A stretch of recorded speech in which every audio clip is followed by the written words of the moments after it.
Hello, today is August 30th, 2011. We're meeting today with Mr. John Milne at his home in Fort Collins, Colorado. My name is Brad Hoops. I'm the interviewer for the Northern Colorado Veterans History Project. Welcome, John, and thanks for sitting down today to tell your story. That sounds like it's going to be interesting. Well, good. Well, let's start out. Tell us a little bit about yourself, your date of birth, where you're born, a little bit about your family. Okay, I was born in Philadelphia on May 31st, 1942. About that same time, my father... 24? 24. Yeah. About the same time, my father graduated from the University of Pennsylvania. He and my mother had gotten married the previous summer. And he was a mathematician and an actuary, and immediately went to work in Philadelphia. And my first remembrance is an apartment in a brownstone house on Chestnut Street, around the 1500 block actually. And when I was about 3 or 4, which would be around 1927 or 28, they bought a new home in a close-in Philadelphia suburb called Drexel Hill. And that's where I lived until I left high school in 1942. Well, let me back up. I always like to ask your generation before we move on into your military experience. Do you have much memory, and was your family affected much by the Great Depression? No, we were actually, he had a good professional job. He may have had some minor pay cuts, but money went a long way during the Depression. And at some point, well, I had a brother 2 years younger. Okay. And then a sister a few years later, so sometime in the mid-30s, he put an addition on the back of our standard 3-bedroom, 1-bath colonial home. And about that time, we went to 2 cars. So all through high school, I had the use of a car. Oh, wow. Okay. The grammar school I went to was fairly new. It was a 3-story stone building, and I guess there were 200-300 kids in it. I don't remember much from that, except it was like a 3/4-mile walk from home, and the shortcut was through a great big cemetery. And leaping ahead, when I started going to dances in high school, I told the girls the corsages came from the cemetery. Actually, it came from the Penn Fruit Company, a grocery store.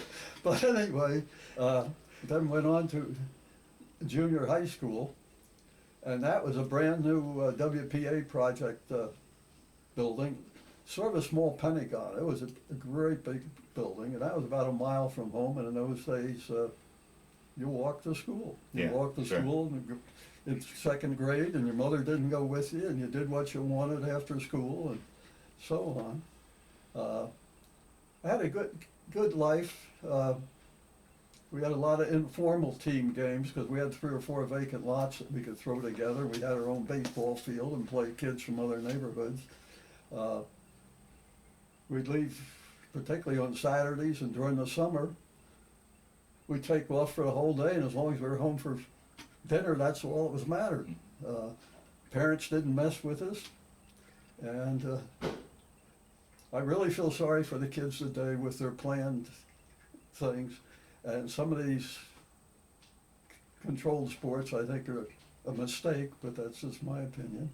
The junior high school we went to had nearly every conceivable sport because it was so big.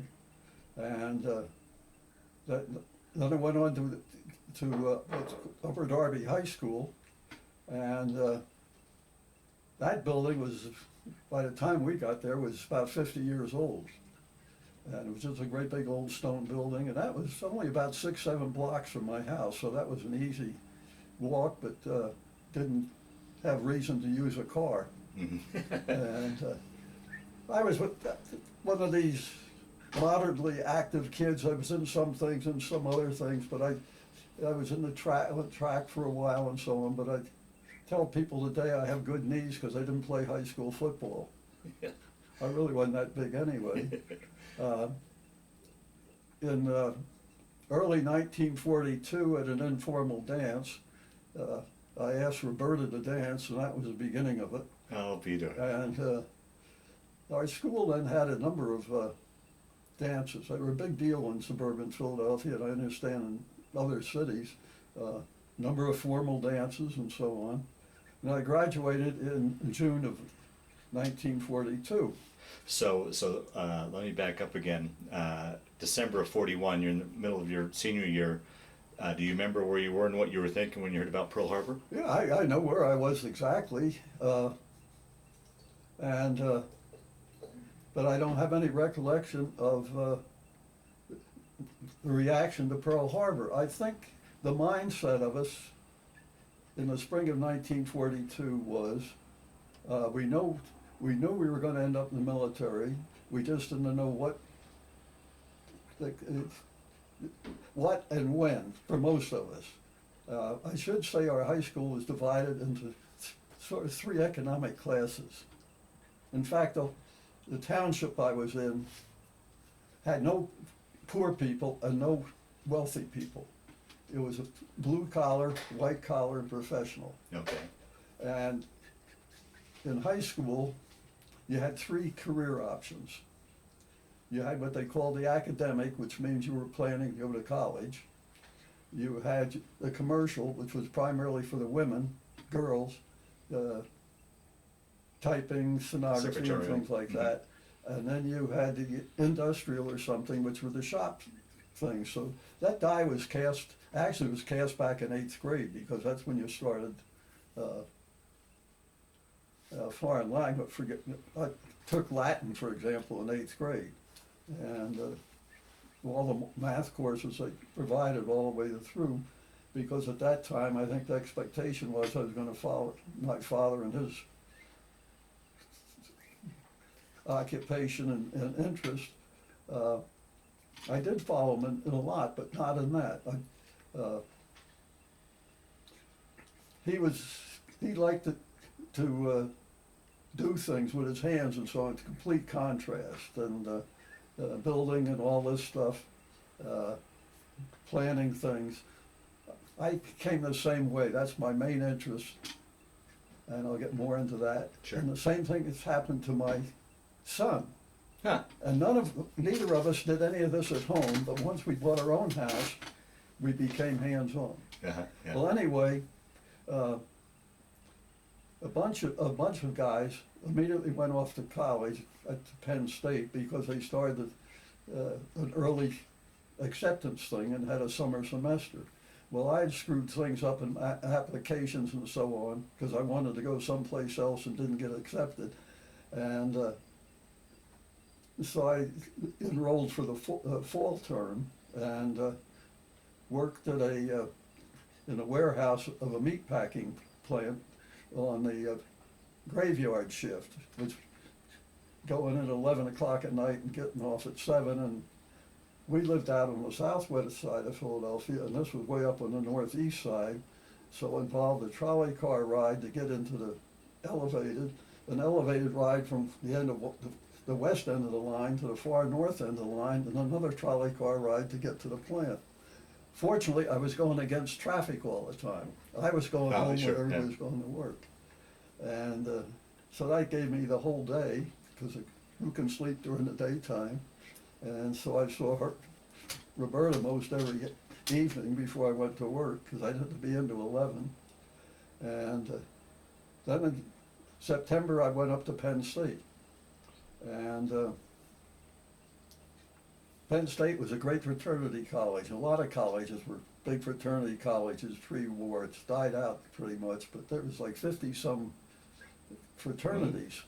And I was recruited into DU the minute I got off the bus up there, because they were losing guys to the service. Oh, right, yeah. So they were recruiting freshmen instead of going through the usual Yeah. pledging system.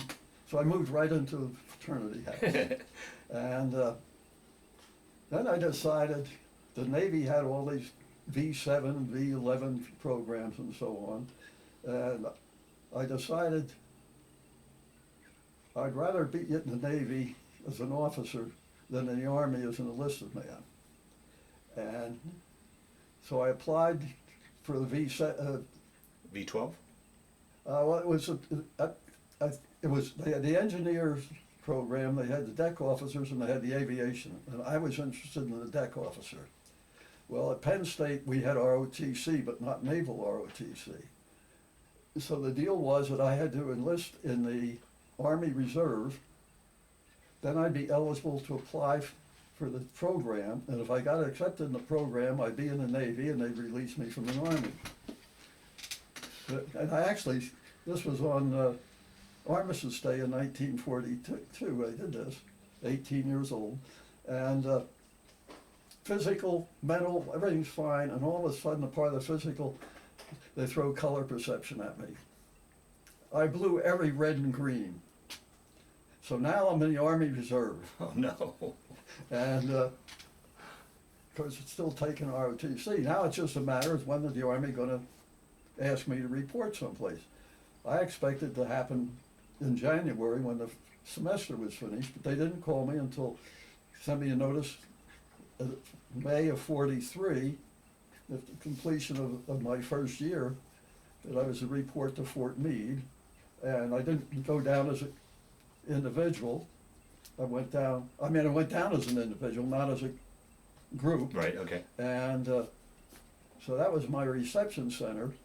And I learned probably the most important thing I ever learned in the Army the first morning. The first roll call. Somebody comes out and wants volunteers for a real easy detail, and I start to step forward, and an old timer had been there 2 or 3 days, nudges me and says, "Keep quiet." The most valuable thing you can learn in the military.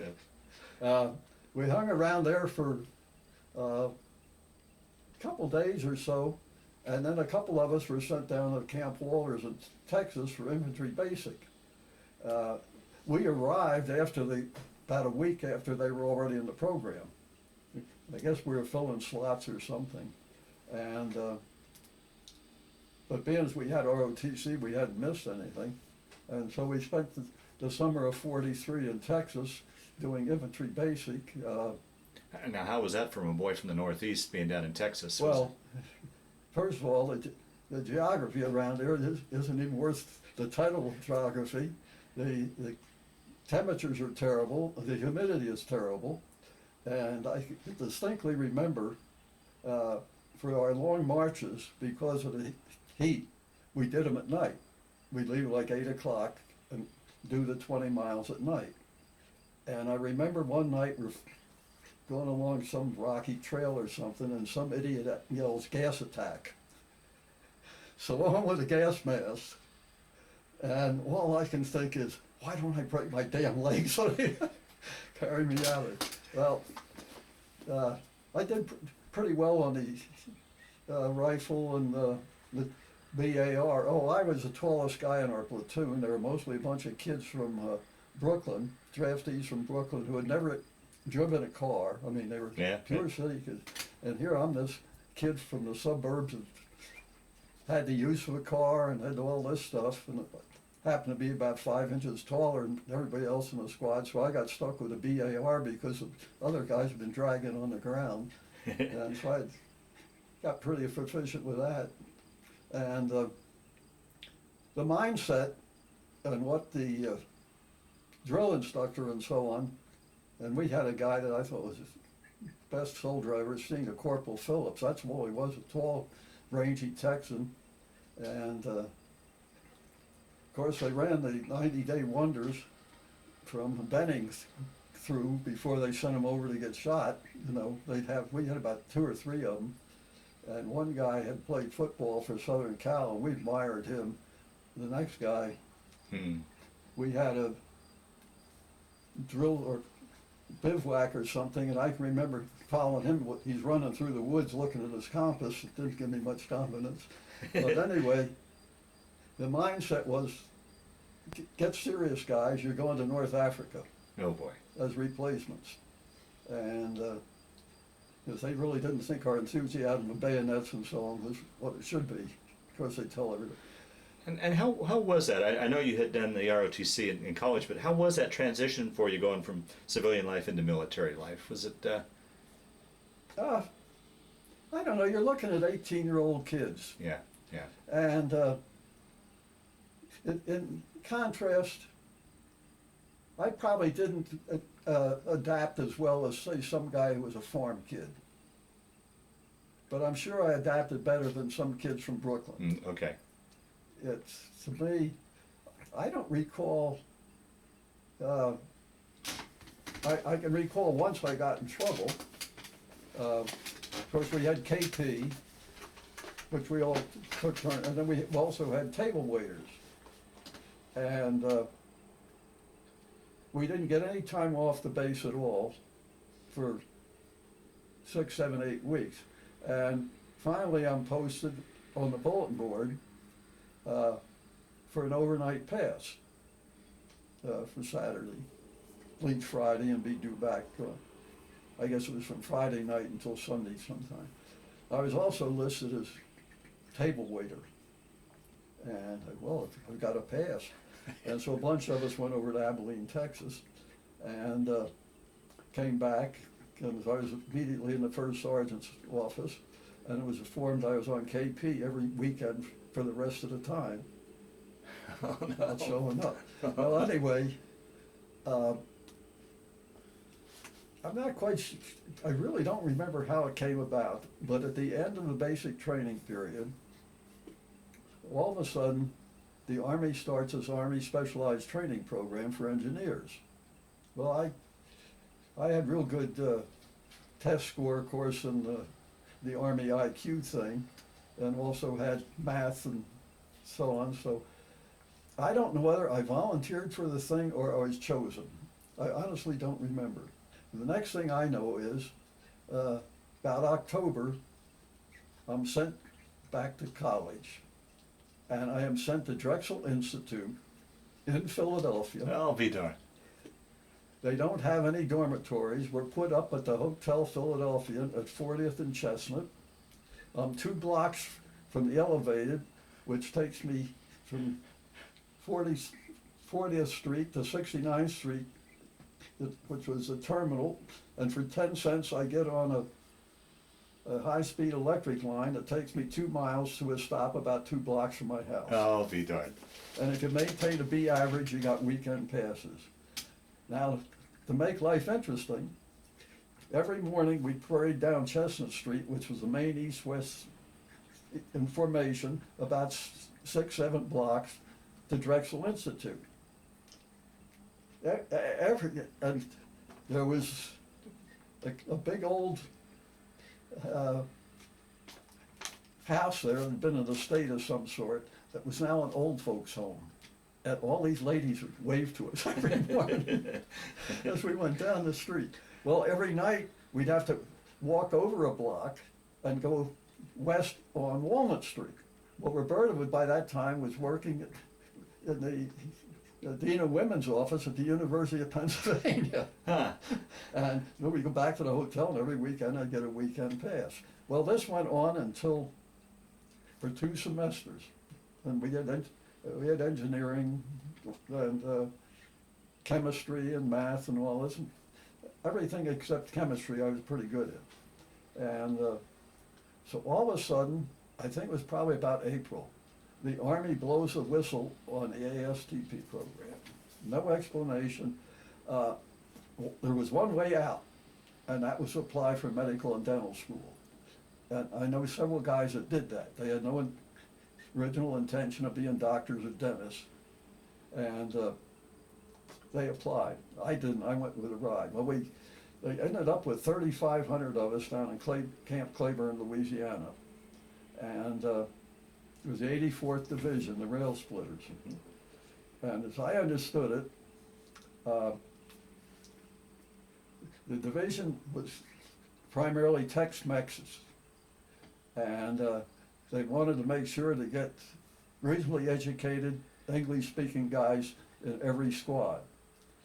And they had 3,500 of us, and they needed 3,000. And so there's 500 left over. And I'll swear to this day what the Army did was they went down and checked every 7th name off and put us over what they called Special Forces. And it was so unfair, it's unbelievable, because there were guys that had some, were sergeants and tech personnel from the different services who applied for this ASTP, and they ended up as riflemen. And here's guys like me, and there were a good number of us, whose MOS was riflemen, and they took us and put us in special services. If I thought Texas was bad, Camp Claiborne doesn't even make the scale.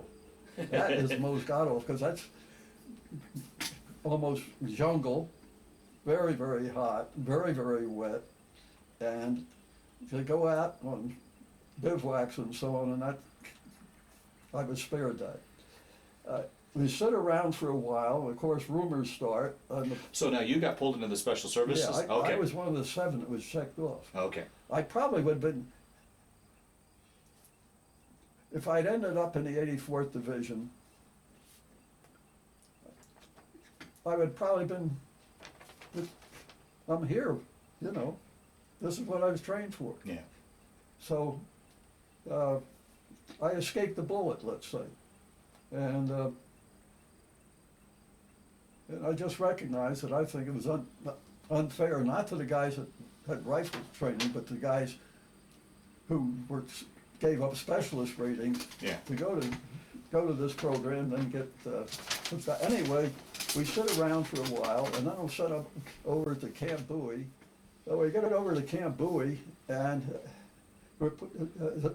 I guess half a dozen of them went over together, and were put in the headquarters company of a signal construction line company, stringing company. And that company had been formed out in, or the battalion had been formed out in Washington about 7, 8 months earlier, then moved to Bowie, Texas for reasons only the Army would understand.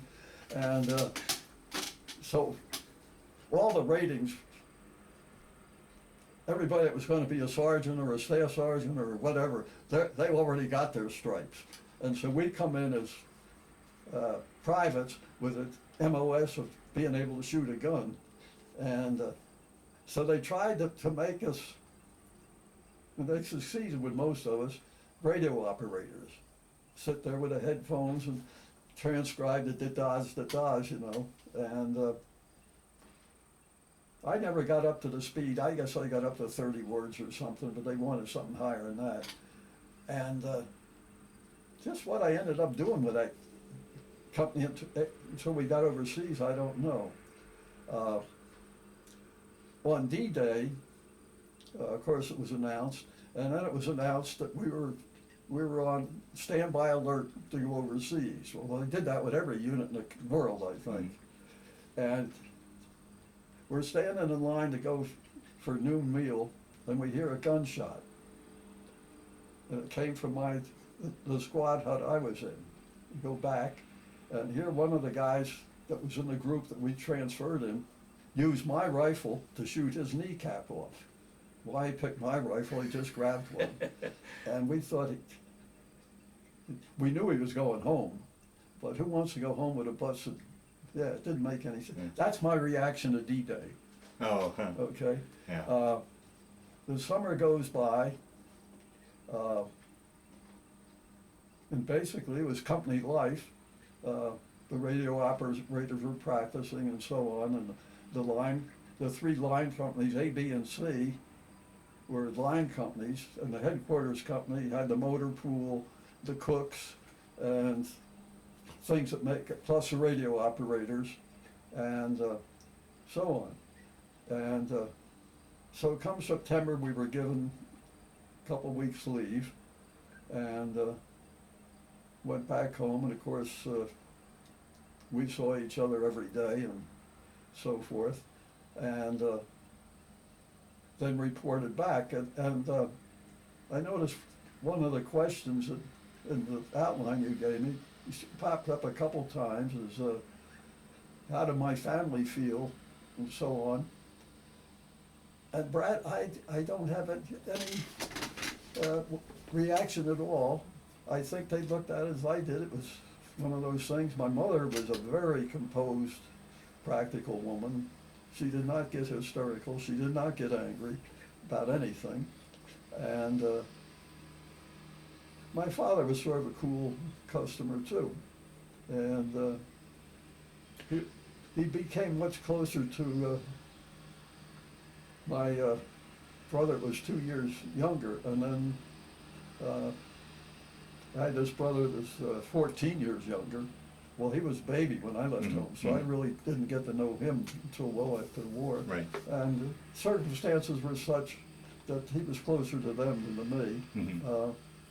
But anyway. Well, how, while we're on this topic, then, how was it with you and Roberta when you left, really uncertain to what was going to happen next? How did?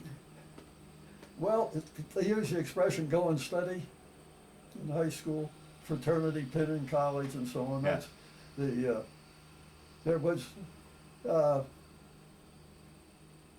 Let's say there was an assumption on. You'd have to ask her, but let's say there's an assumption on both of us that we'd probably still be going together, you know. And how much she worried about me getting killed or something, I have no idea. Oh, okay, yeah. So anyway, they put us on a train, and interestingly enough, we crossed into Canada, Detroit, and then came back in, and we ended up at a deportation camp, Camp Shanks on the Hudson River, I believe it was. And on Friday the 13th, we'd load on trains and go down. And one of the things I remember was Friday evening, and the railroad stations, Italian POWs were going into New York on passes. Really? Yeah. Huh. Well, you know, of course, there were POW camps here, and Oh, yeah. And we have that little write-up on that, incidentally, where the Germans were used as field hands. And the ship we were assigned to was called Her Majesty's ship, the Esperance Bay, and it was a cattle ship running beef from Australia. And the enlisted personnel were down in the holds, and there were these cafeteria-type tables with little swing-out stools lined up, and then there were hammocks to sleep at night that just hooked up at night and so on. And then right under the hatch cover, there was a stockade where all our duffel bags and so on were stacked. Well, we had about 160 in the company, I think it was, and we had 140 some hammocks. So every night, some guys ended up sleeping on the Pile of duffel bags? duffel bags. Huh. And we got fed 3 times a day, though, as contrasted to the Queens and so on, where I understand they got. But what we got fed for every meal was fresh baked bread, boiled cabbage, boiled potatoes, and beef. And we take turns as table waiters. Well, of course, you bring the stuff down, and the guy that has the first seat on each side, they got the beef. The guys that had the last seat, they got the cabbage. And fortunately, the PX on the boat, the ship, was well stocked with candy. And so when I got over there, I sent a letter home, the V-mail, you know, that we ate well until the PX went dry. But our ship was the slowest ship in the convoy. So you guys went over in a convoy then? Yeah, we went in Okay. a convoy. I don't recall anything. It was a calm, relatively calm trip. Any worries about German subs at all along the way? Well, I don't remember if there any were sighted or not. You know, there's a destroyer escorts and so on, and we're at the tag end of the thing. But by this time, we're talking late 1944, fall of 44. The Germans have been forced to back off a bit, Okay. and the sinkings. And we took us about 10 or 11 days, and we pulled into Liverpool. Now, how was that crossing for you personally? Did you get your sea legs, or did you? I wasn't bothered at all. Really? Okay. Yeah. We had at least one guy in the company who declared he wasn't going to go home when the war was over until somebody flew him home. But I've also, since then, I've also sailed on about a 40-foot sailboat with a bunch of guys from Bermuda to Baltimore, and sailing was my passion for a number of years on Lake Michigan, and I had that boat over there for a number of years, and so I guess I was relatively immune to seasickness. Okay. And when we get to Liverpool and we're put on trains and we're taken down to Winchester, Virginia, which is sort of Winchester, England, further south, and put up at Winchester School, which was what they call boys' public school there. And we slept in the dormitories and had the ball fields and so on. And I remember it as a wet, cold area because of the fall and so on. We laid around there for a fair amount of time. Of course, everything was cold water, and the English schools prided themselves on it. Spent a lot of time with make up football games and so on, that kind of stuff. Did you have much interaction with the local population at all? I don't recall really hardly any. Oh, really? Yeah. And so we were there a fair while. Did you get any sort of liberty passes to go into London or anything like that? While we were there, I don't recall. I presumably went into the town of Cologne, but I did not make any trips or anything that I can remember. I just remember that Winchester School was sort of a cold, dank, dreary place, and we apparently had a lot of free time. And then they took the headquarters company and separated us from the rest of the battalion, or most of the headquarters company, the brains part, let's say. They kept the motor pool and they kept the kitchen and so on, but the radio operators and things like that, the overhead, they put us in created a new company called Signal Radio Intelligence Company. And I think our number was 3261st.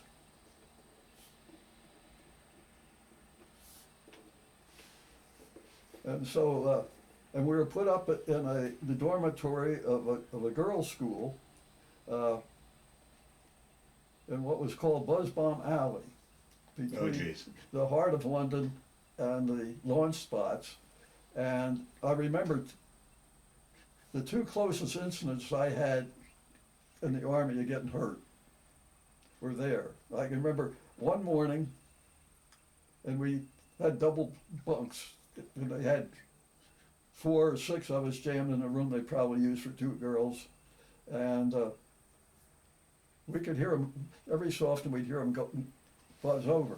Well, to those that'll watch this tape that don't know what a buzz bomb is, explain what that is. Well, that was a forerunner of all these missiles everybody's using today. They were driven by propellers, I believe, and they had time of flight more or less scheduled. And when that time came, the power disconnected and the bomb glided till it hit whatever was in its way. It was pure dumb chance. The idea of it was terrorism more than any military. At that point, it had no military real value except to upset the populace and so on, because it didn't do near the damage that bombers did, but it also didn't expose any Germans to being shot down. So the thing made morale sense, except the British didn't cave in. Yeah. And anyway, we were late. And the thing was, you were fine as long as you could hear them, but once it went quiet is when you got worried, right? Then, okay. Well, this one decided to stop running, more or less right over the top of us. And so you don't know. So then we heard an explosion a couple blocks away. Well, another one happened. A couple of us went down to the movies in Dartford, And as we were coming out, it was a bus ride from where we were staying, and when we came out of the movies, it was nighttime, and all the shops had steel shutters they put down. And this bus was right at the stop, but a couple girls said, "Any gum chum?" You know, teenagers. So we stopped to talk to them, and the bus took off. Well, about 2 blocks down the street, that bus didn't get hit with a bomb, but it was so close that it blew all the glass out of the bus. Oh boy! Wow. And the house that was hit had banners on it, "Welcome home, Tommy." And Tommy had been away since 1939. And we're talking, this is now late 1944. I mean, when the British soldiers went overseas and got caught up, like in India and so on, they were gone for a long, long time. Of course, some of our guys that went over in 1942 and 41 were gone for a long time too. And so anyway, in this reorganization, they decided I'm going to be a cartographer. And so I was sent to school for a week down at a shore resort on the English Channel, but it's December or it's January, so it's and then around the beginning of February, we're shipped over, and we go from Southampton to Le Havre, and then we drive across France over to the Colmar Park area, Strasbourg, the old coal mining area.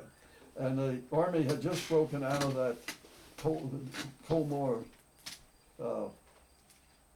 which was second to the Ardennes type of thing as far as losses and time and chewed up. And it happened roughly at the same time, you know, in the dead of winter. So by this point, the Battle of the Bulge was over? Yeah. Okay. Yeah, we're talking February. Oh, right, okay, yep. And a couple of remembrances from that. Against it's winter time. It's a cold area. And I can remember our showers were the coal miners' showers, where they hung their clothes up and so on. But the music thing that I enjoy about it was a bunch of us here that we were in the 4th Division area. And somebody says, 4th Division having a movie tonight, Jack London's Call of the Wild, and told us where it was.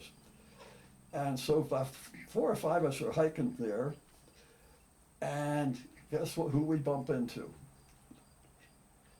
Marlene Dietrich. Really? And she's with a couple of officers. And I think, I think our point was to ask one of the officers exactly where the show, we use the word show. Where is the show? And Marlene Dietrich says, "Oh, I'm so sorry, boys. My show was this afternoon," and this kid from Jersey City by the name of Garvey says, "Not that show, the movie." And I think I sent it into Reader Digest as the perfect squelch, but I don't know if it ever got used. Well, anyway, we saw that, and then you got a picture of our company. It was 100 and some guys, and we were divided into radio operators whose job was to record German army traffic. It's Morse code.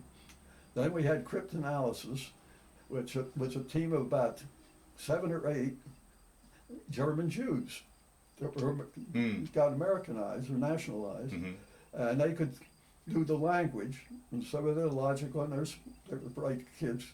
Well, most everybody in the company was pretty damn bright compared to a lot of units. And their job was to try and break these things. I was in what was called the message center, and my job was to decode and decode any of our traffic. And in those days, you were still doing it with number books and all this stuff, you know. And then we had a small motor pool and a kitchen crew, you know. And I've got a list of towns here that I could read off that we moved and we were all in the old GMC 6x6s, you know, with the huts on the back. And one was a message center, and one was a Radio Shack, and one was the cryptanalysis, and so on. And our company commander was a German, dapper guy. I'll show you a picture of him later. Was born in Germany, and was an infantry captain. And how he got assigned to this, I don't know. But he was great for two reasons. The only company formation I can remember is the day he arrived. Never had roll call, never any type of nonsense like that. And he believed to the victor goes the spoils. So we would move, we were reasonably close to the front because our job was to intercept the traffic of the front lines. And we had radio direction finders and so on to pinpoint places, which would be passed on to artillery and so on if there seemed to be any reason. And I've got a list over there, and we moved nearly every day. And one of the nice things about the captain was we were usually in small towns, which meant we rousted the people out of their houses, and we slept indoors. Okay. And the one date I can remember was March 22nd, we crossed the Rhine River at Worms on the pontoon bridge that they had. So it was, they'd gotten across a day or two earlier, and we just kept moving, and we were in what was called the 21st Corps of the 7th Army. And we got... That's who you were attached to? Yeah. Okay. Yeah. And we got across the river, we started moving south. As I say, moved all the time. Can you, as you guys were moving, can you describe to us what you were seeing as far as destruction and just generally the sights as you were moving along here? Yeah, it's well, first of all, you have to accept that Germany did not have the military equipment that we had. One reason was they put quality above quantity. Their rifles and everything they used were machined to perfection. We eventually come out with that 45 caliber thing that everybody called the grease gun. You know, they were throwaways. And by and large, we were moving through small towns in agricultural area. And the agriculture there was such that you had the honey wagons, you know, where they took human waste out and spread them in the field, where all the work was done by horses and so on. There weren't any pickup trucks, there weren't anything of that nature. Anything of that nature, the Army had taken all the fuel anyway, and then they also had these few vehicles you'd see were coal-fired, you know, where they made coal gas out of them. And indoor plumbing, flush toilets and so on did not exist in the rural area, but they didn't exist in a lot of rural area in this country either in 1940. Yeah. Some towns would be unscathed.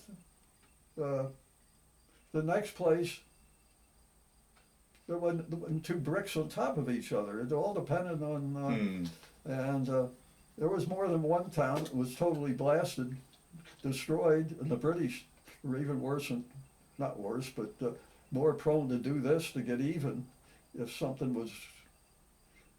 sniper, the town that supposedly has been taken and it was safe to walk in, and some sniper or something kills one of our guys, then retribution sets in. Yeah.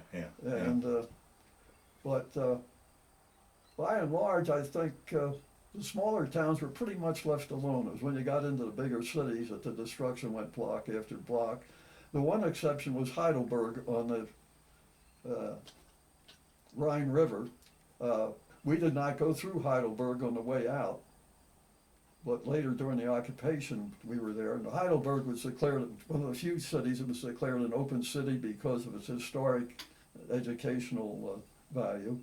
We ended up, when the war ended, we were down in the Austrian Alps, in a little town called Garminkirchen, I think. I could spice it up by reading this list of names, but we won't bother. And the day after the war ended, one of the interesting things that happened to us during the course and it shows our captain's approach was first thing we know, we have Polish DPs doing all the kitchen work. And the next thing we do, we have some French freedom fighters doing our sentry work. So now we're on 8 to 5 shifts or something with no extra details. And we took advantage of that occasionally. One time we heard that there was a wine cellar that the infantry was enjoying. So it was Garvey and I guess. We went over and I went down to this great big wine cellar, and most of the bottles were these little round ones. I forget what Moselle wine, maybe, I don't know. And guys were just deliberately busting them for the hell of it, and you're wading in wine. And we took our field jackets and tied knots in both sleeves and filled up the thing with bottles of wine to take back. And I can remember, I don't know how far we had to hike with the things, but it might have been a mile or so. And we were sitting the side of the road taking a break. And of course, you got to picture us. Our field jackets tied in knots and so on, and a Jeep goes by with a couple of officers in it. We heard one of them distinctly say, "I wonder what poor outfit has those slobs." And but anyway, the day after the war ended, we had an opportunity to go to Birch's Garden. Oh, wow.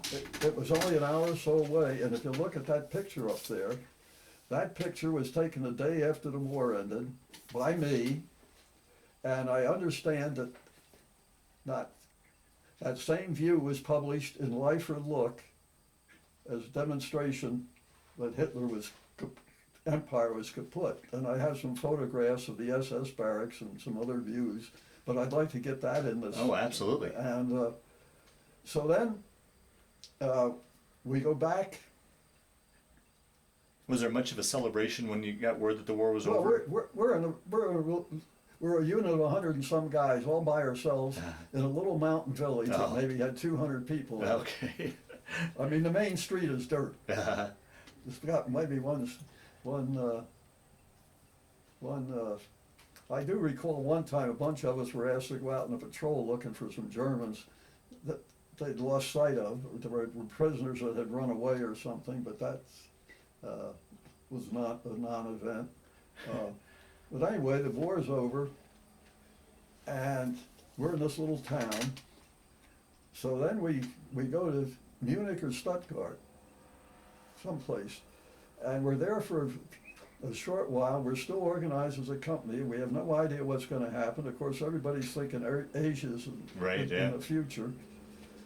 And we're told to load up, and we use the Autobahns to get up to Leipzig. And it was like a 300-mile trip. It was maybe, I forget just where we were. It might have been someplace in Bavaria where we were. And get up to Leipzig, and we take over houses in a real nice suburban, these were substantial houses. And the assignment was to go out and recruit German scientists. Well, Leipzig was in the Russian sector, but they hadn't gotten there yet. Oh, wow. And we were there a couple weeks. I didn't speak German, so I wasn't one of them, but anybody that had any smattering of German was out doing what you can to pick up any scientists of any value. Of course, Werner von Braun was one. We didn't pick him up, but somebody did. Yeah, right. And two recollections. The main landmark in Leipzig was this gigantic pyramid that was in memory of, that's as far east as Napoleon had gotten. And the other memory involves the Russians. The first is walls all over town were painted in German. The Russian army is a friend of the people. Speaking of misleading advertising. Yeah. And we finally left and pulled back into Germany. And the Russians, the last view I have is a Russian cavalry unit in the river. The men and the horses bathing together. Oh, geez. And we're pulled back to some little town. No, we go back. We go back quite a ways. We go back down near Heidelberg at a former German army barracks, complete with a parade ground and all on. And now we're put back in a signal battalion for control purposes. Mm-hmm. And it is there that I win a drawing that gives me a week's furlough in Switzerland. And we go to those from different units, and we go to Strasbourg, and then they had 2 or 3 tours set up, and you didn't have any tree, you were assigned to one of them. And the idea was, and I think there was about 25 to 30 of us in the group, but we were small, like a busload of people. And you go in through Basel, and then you go off to Geneva or Lucerne or wherever it is, and you spend a couple days in 2 or 3 different places. But you're restricted to $35, equivalent of $35 American money going in. Well, now, you're coming from Germany, which now has been reduced to a third world status. You're going into one of the highest developed countries in the world. And we stayed at the best hotels. They didn't cost it. The $35 was for spending money. Yeah. And everything was paid for, and spent some time on a lake and some time up in the mountain and sometimes in the city and so on. You made this tour.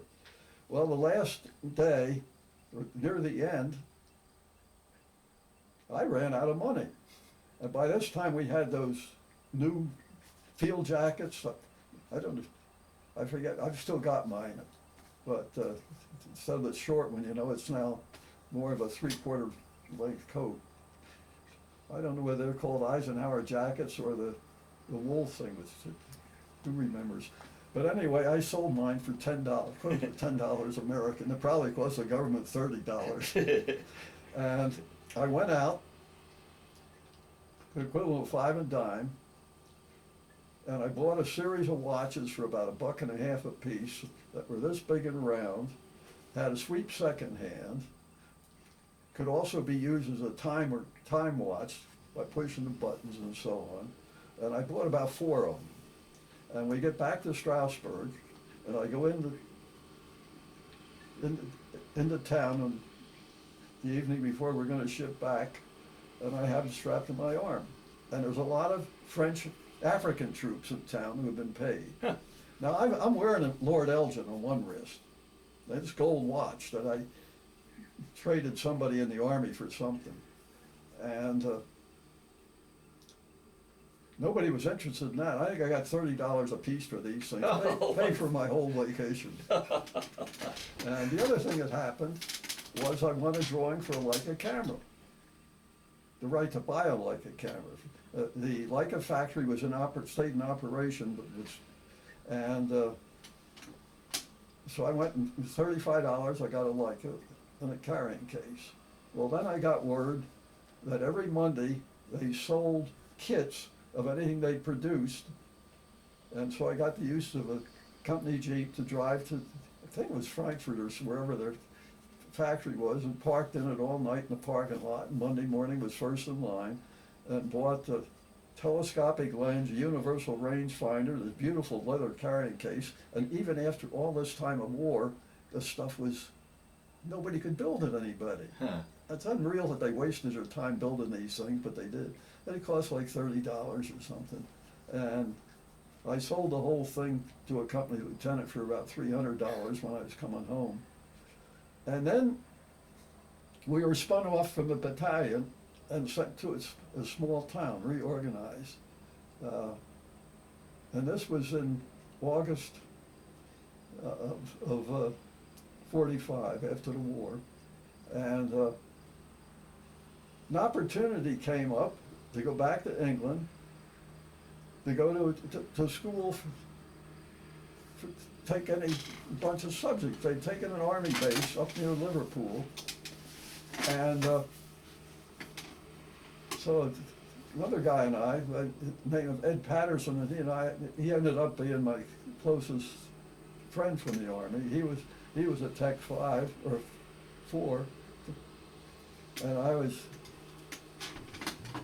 no, he was Tech 3 at this time, and I was at Tech 5, and the only picture I have, which I'll show you, is that I became a sergeant shortly after that picture was taken, and that's what I ended up.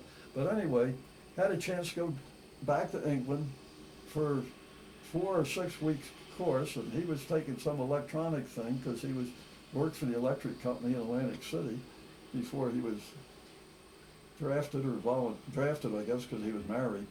And I took architectural drafting. And then I decided that's what I'm going to do when I get out of school, out of the Army. And so the 6 weeks, we took a long weekend to go up to Edinburgh and so on. And there was also a little town on the Irish Sea called Queen Anne's or something or other. And we used to go to dog races there quite frequently because we had a lot of free time. Mm-hmm. And so then we came back and got to Le Havre, and the question, had to take a train back to Germany where our company was. It would take a couple trains to get there. And according to Ed, I'm the one that said, let's go to Paris. And he says, we can't do that. We don't have passes. And I says, well, all these guards and everything are Frenchmen. They don't know the difference. Well, anyway, we got on the Paris train and spent the day in Paris, and then got a night train going back. Well, the night train was full of GIs who've been partying all day. Oh, gee. And the Women's Christian Temperance Union doesn't really appreciate the fact that them sending over big cans of grapefruit juice did not accomplish what they wanted, because the grapefruit juice made some of the Calvados and so on drinkable.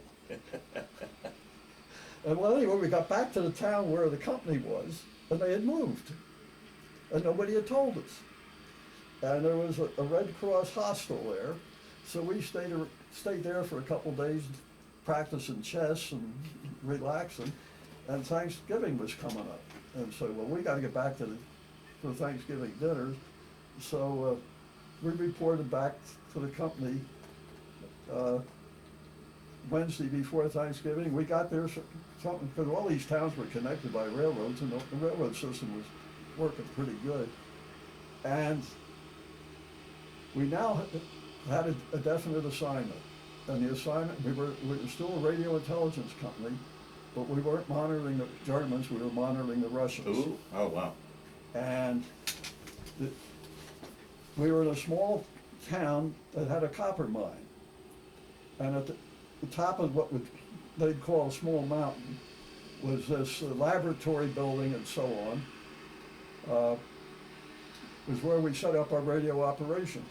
Down at the bottom of the hill was the administration office building, and that's where the guys were housed. The radio operators would come up the hill in a Jeep for their tour and so on. And my operation was set there. No, that's right, I had 2 assignments. I was the head of the security squad for this thing up top, and I think there's 4 or 5 of us, and 2 of us had to be there all the time. And meanwhile, I think I had to go down to the bottom every day to do whatever had to be done. And it was about that time the Army came out with, we called it Zagaba. Basically, it was electrical type,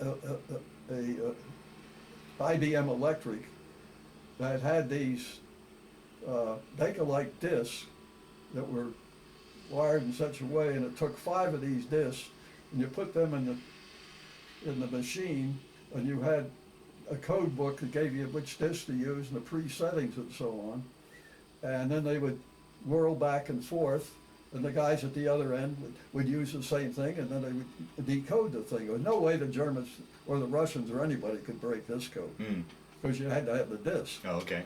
Well, make life interesting. The first day I go to set it up, I get garbage out of it. So I go to the company commander and I says, they sent us the wrong disc. And he says, well, grab a Jeep and go down to headquarters and get the right ones. Well, it's winter time. It's January or something, so I get a 3/4 ton. That was what I thought was a Jeep. We called a little 1/4 ton Peeps, as I recall. But I'm not sure whether I'm right or not. But what they call Jeeps today, we call Peeps. But, so I get in the thing and throw the little tin box under the seat, stop at a Red Cross thing for donuts and coffee in the Autobahn, and pull into Signal headquarters in Frankfurt, which is the ETO headquarters for Germany at that time, and walk in, and then somebody said, what do you want? And I said, you guys sent me the wrong box, wrong disc. All hell broke loose. Next thing I know, I'm being questioned by a colonel and so on. Well, eventually, I'm sent back. I have an armored vehicle in front of me and an armored vehicle behind me. But prior to that, you just had thrown that under the seat. Yeah, it's probably safer. Yeah. Just ride the Jeep unless somebody's, but, so time goes on and March comes, and 49 or 50 points has now earned the right to go home, and you go home individually, but they take you what we call the cigarette camps, and comprise a group. And then I come home on a Navy vessel. It was a troop ship, General Brooks or something. They had quite a few more people than just our battalion on it. And it made me glad I didn't end up in the Navy, particularly as an enlisted man, because it was so chicken shit that every time you turn around, Seaman so-and-so, report here. In the Army, if they couldn't see you, they couldn't find you. And so we landed, and then I went to Fort Dix, where I was discharged from Roberta and my mother and sister, and sewed it up. Oh, wow. And I had we automatically went into the reserves, but I elected inactive reserves. And then 3 years later, I didn't re-up, otherwise I'd been in Korea. Yeah. And so now we're on phase 3, right? Right, yeah. We'll talk about your post-war years. So anyway, my folks were in the process of selling the house. Well, no, the funny thing was my father worked for the same outfit from 1924 through 1945. Early 46. And about the time I'm coming home, he signs on to work for a company in Boston. So he wasn't around when I got home, so I took the train up to Boston to visit him. And shortly thereafter, he saw a guy, an actuary had died in Philadelphia, and he's with a small company, and he grabbed that job and came back. And so we still had the house, and that was in April. I immediately applied for the 5250 Club, or whatever it was called, and so on. And in June, we got married. Oh, wow. And then in that September, I went back to Penn State as a sophomore and changed to the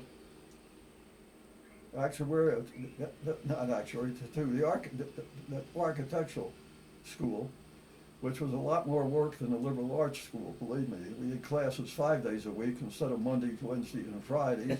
Plus you usually had assignments that took the weekend. Did you get credit for that schooling you had taken in England? I don't know whether it made any difference, to tell you the truth. Oh, okay. Other than the experience. Yeah. And she stayed with her parents, and there was a guy in a fraternity house who'd been in the Air Force and accumulated a lot more money than I had, who had a car, who lived near where we lived, and so usually Friday evenings I jumped in his car with him, and then Sunday afternoons we'd come back. But some weekends I couldn't because we had a project to finish, and so that finished up 46.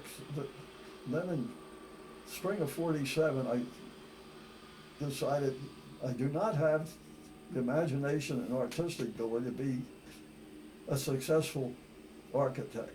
Okay, I could get a job as a draftsman, you know, and I was thinking I'll go into the engineering phase. They now had an architectural.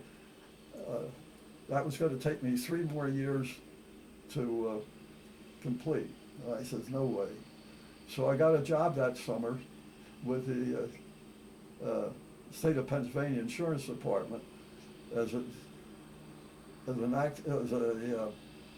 examiner and some other stuff, and we got an apartment up in North Philadelphia and had a boy in 1948, and then in around 1951, we bought a small house out in the southwest suburb. It was a little 2-bedroom Cape Cod with an expandable attic for $11,000, and took advantage of the VA loan, which also in effect paid the first 6 months interest, which reduced the length of the mortgage considerably. And only interesting work experience at that point was that we spent a summer in Toronto, had a little boy and so on, and sublet a real nice apartment up there. Well, did one of the Canadian insurance. The country is set up with, every state has an insurance department, and most every state has insurance companies that are headquartered within the state. And the states make annual audits. Well, if it's a Philadelphia or Pennsylvania company, then the Pennsylvania examiners run the thing. If it's someplace else, that's state. And so there's usually representatives of several states at any of these examinations. Well, in Canada, I don't know who ran the thing, I didn't run it, but there was guys from a number of different states, and we were all living individually. And so we get up to about 1951, and I decided it's work I enjoy, but there's no future pay-wise, and it's also a politically sponsored job, which means you get maced, you're called into the commissioner's office, and for your salary, you owe 2% or 3% or 4%. And so I started answering jobs and so on, and I was probably going to go into computer-related work. Because I know one time with Silco, I think, and I was interested in that job, but didn't get it because it didn't have the experience I wanted. And I guess it was Christmas of 1951, I decided, John, as long as you have a job, you're never going to find another job. So I went into the commissioner's office right after Christmas and says, I'm resigning in 2 weeks. He says, why? And I said, well, I need a job that's got more future. And he said, well, you don't have to resign. He says, why don't you look around, when you find what you want, then resign. I said, to tell you the truth, I've been doing that for 6 months. So I quit cold turkey and made a call on a lot of small companies in Philadelphia that I thought might be insurance companies that I thought might be able to use the services I could provide them without paying for a formal actuary and so on. And then answered an ad from the Kemper Insurance Group, who had the Eastern office and the best building, biggest office building in town. to do office and procedures work, which was like time study that you have in manufacturing, and also do their buying and some other stuff. And they liked me and I liked them, and so I had a real good job there, and the setting was ideal. The main office building in Philadelphia was the PSFS building. It was built in the 30s, and it was a black slab that went up on the elevator side, and we had the top floors, and we look out the window, we look right up the Parkway, the Art Museum, and so on. You walk the other side of the building, you saw all Delaware River in New Jersey. And then in 1956, the company consolidated Philadelphia, New York, in a town called Summit, New Jersey, which is about 25 miles outside of New York City. And I went up there, and by this time, I was doing all the office procedures work, writing manuals on the different things and coming up with ways. And then they made me office services manager, which put me over all the clerical operations, and we were also getting into computer-generated automobile policies. And so I was over that, and we had a nice house in a new suburbs, about 8 miles from work, and it was. Meanwhile, in '52, we had a daughter, and it was a nice life. Well, we move about 8 years ahead to 1964, and I've now been doing this job 5-6 years. I've got good relations with the guys that I'm working with. My chance of advancement depended upon them advancing, which depended upon somebody dying or resigning.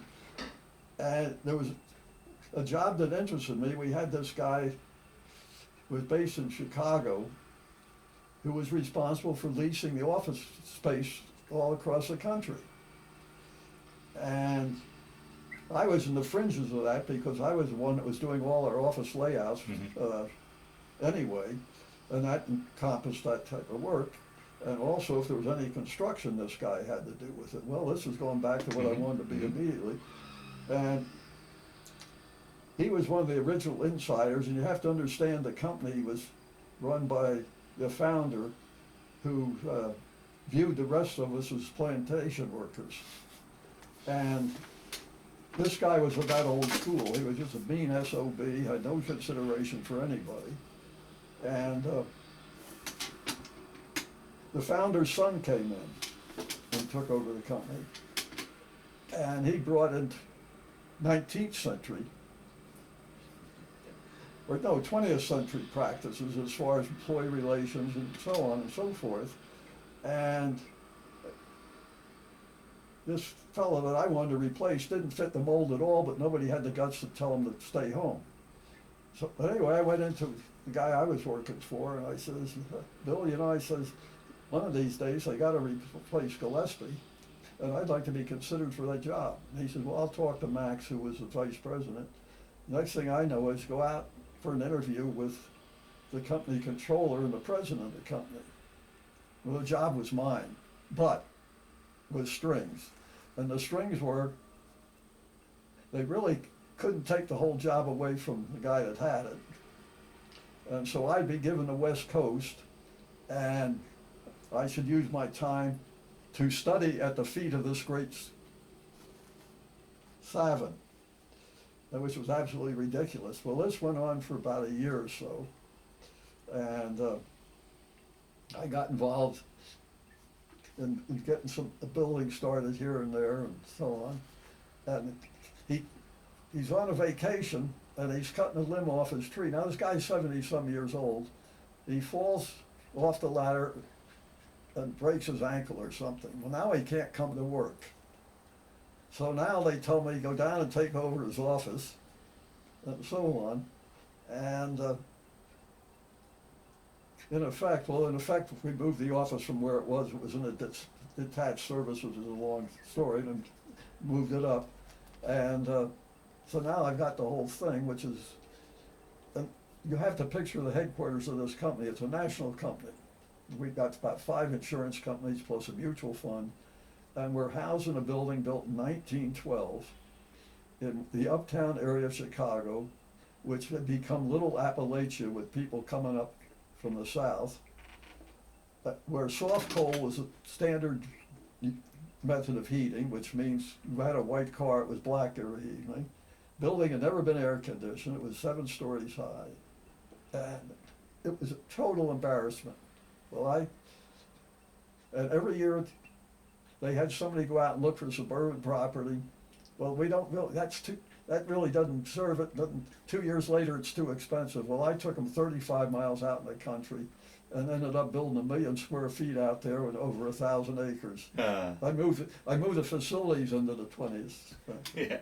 And we had a real nice house in a delightful North Shore suburb called Highland Park, a couple blocks in from Lake Michigan, which got me into sailing, and I went.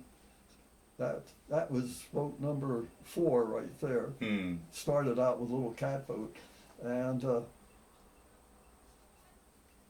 then around 1978, looking ahead, I decided that Kentucky Lake, which is a Tennessee River dammed up and created an impoundment 100 miles long in western Kentucky, it'd be a real nice place. And I ended up buying some land there. I was looking for a lot for myself, but I ended up buying 11 acres, subdivided the thing.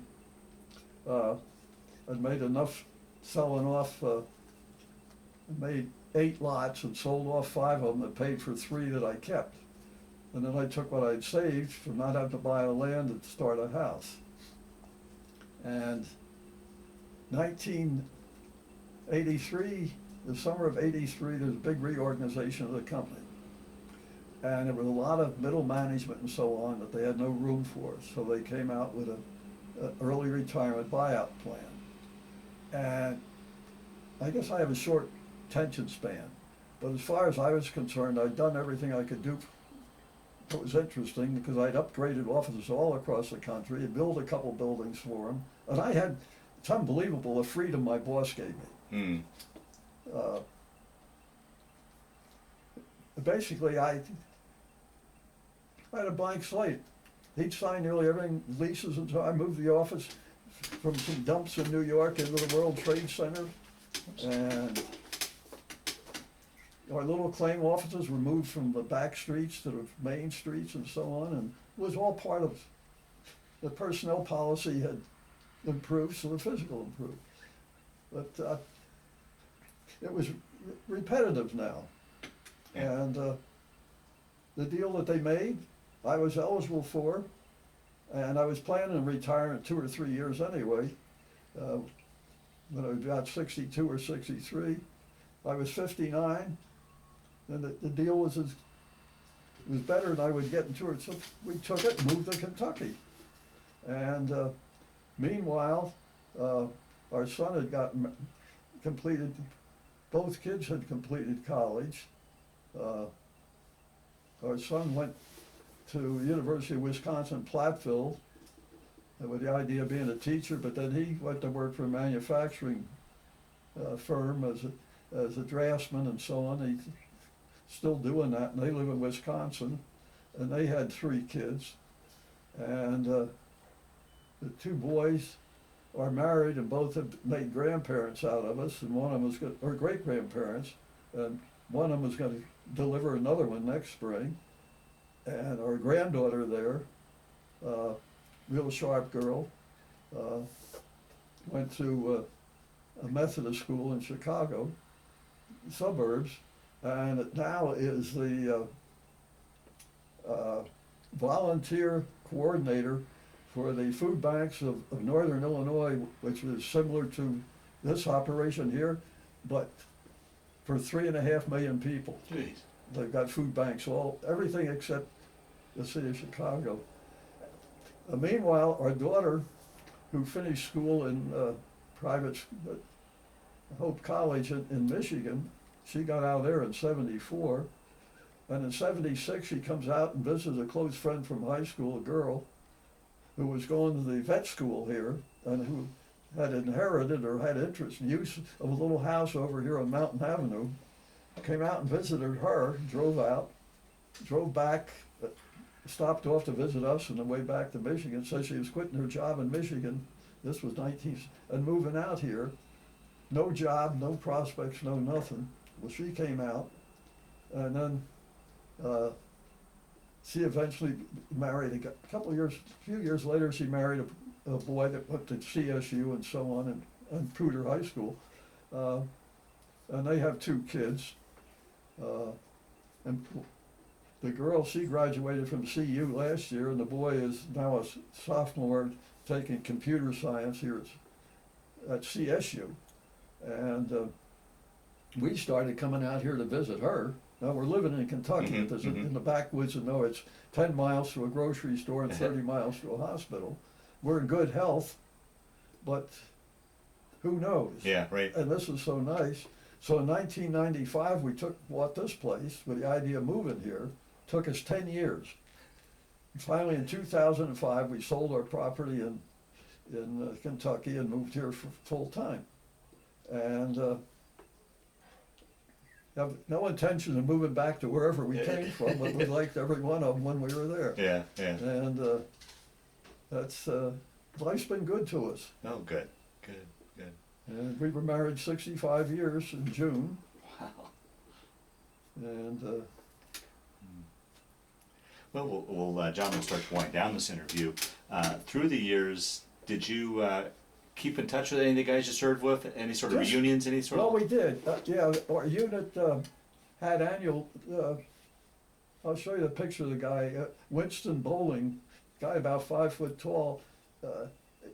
At some point, after probably in the 1950s, or maybe even later, I think it was later, started putting out newsletters and sent them to the mailing list that he had. And I just don't know how he got current on that. But anyway, and we started going to annual reunions. Most of them would be, they were held in old Kentucky and Tennessee.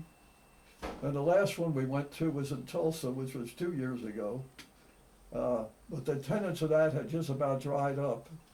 And last year's was going to be at that music venue there near Springfield, Missouri. Oh, Branson. Yeah. And it didn't turn us on. And the guys I wanted to visit, and particularly Ed Patterson, wasn't going to make it.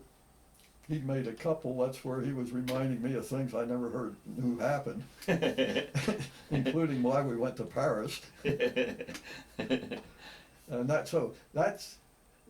has, except for occasional contact with Patterson. Initially, we were exchanging Christmas cards with about 4 or 5 guys that were in the message center, because this was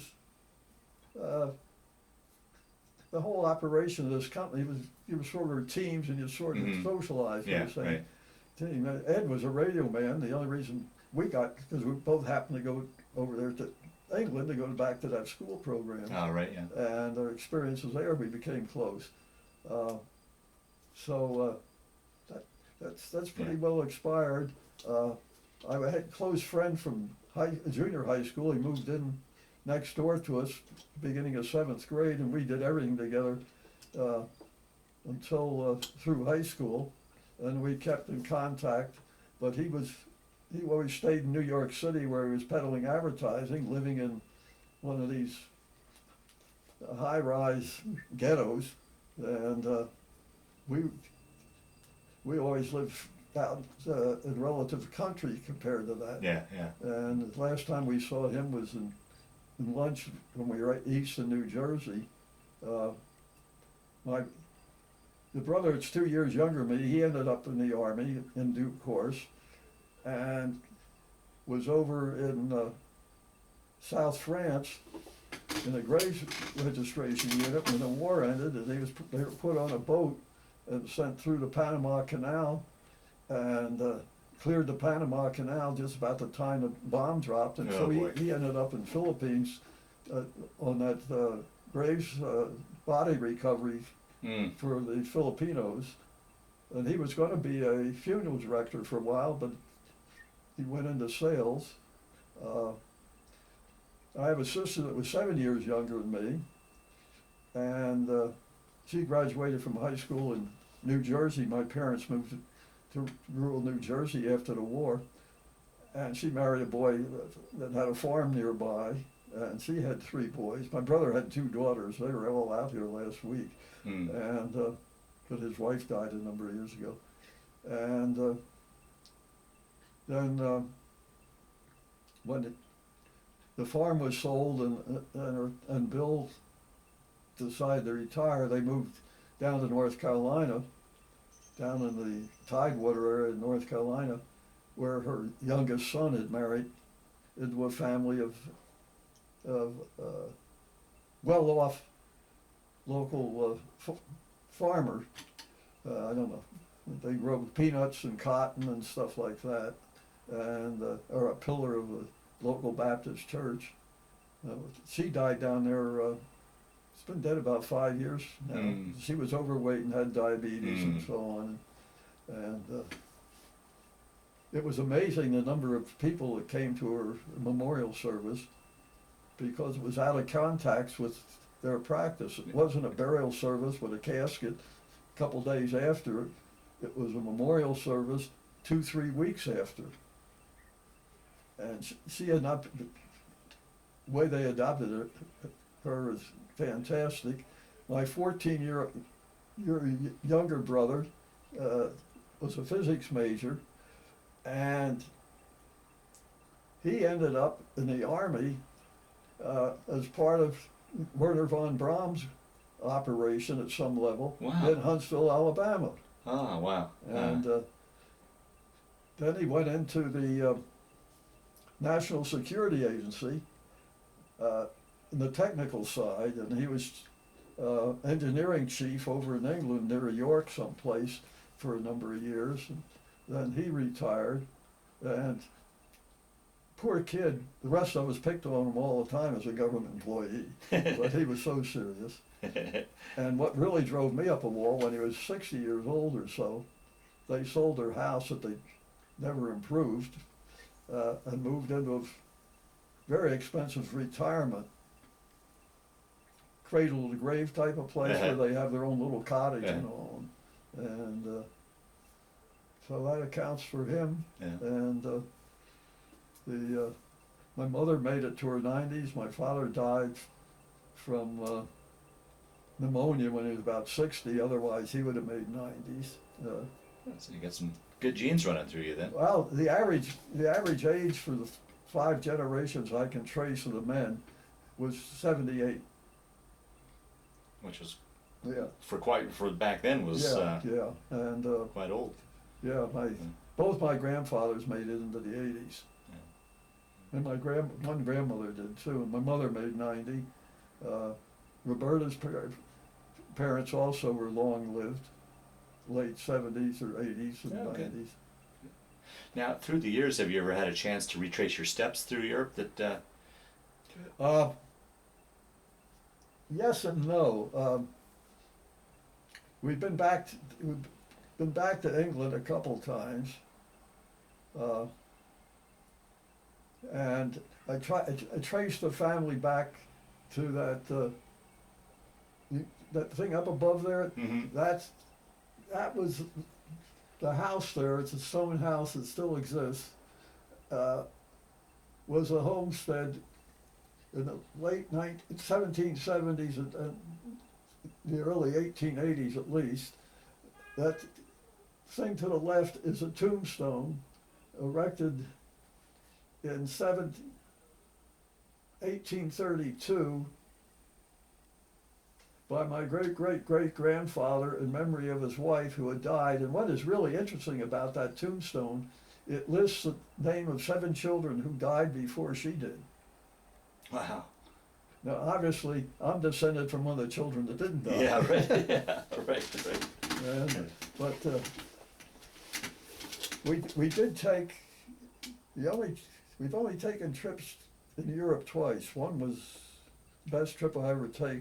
which was a northern coastal steamer out of Bergen, Norway, up to the Finnish Russian border and back again. That's a fabulous trip, primarily because we did it at a time when the boat was basically served as a mail boat, a ferry boat, a tramp steamer, and so on. It only carried 100 people. It had no spas, no this, no that. And pull in the port. You made stops every day. They put an announcement on the gangplank, we're leaving at such and such. They didn't check you on or off. Oh, wonderful. Less. Yeah. And then we took the Vienna to Cologne, I guess it was, river cruise, the Danube mine and so on, and that included side trips to a lot of places, Heidelberg and Munich and things like that. Saw a few of the places. Before. Yeah. But as far as, and of course, you go through Worms on the boat, but as far as going over there and doing Yeah. Well, the last question I always like to ask in these interviews is, how do you think those war years, your military experience, played a role in your life, changed your life at all? Or was it just simply a chapter in your life that you went through? How do you think you would answer that? I would say for me it was a chapter of life I went through too. I was very fortunate, obviously, if you look at whoever was, well, my whole life's been that. Yeah. I've had several things happen to me as a civilian that should have killed me. The falls I made, most recently off a bicycle, riding across a narrow bridge, falling off to the side on a bunch of rocks, and able to walk away from it. I could just,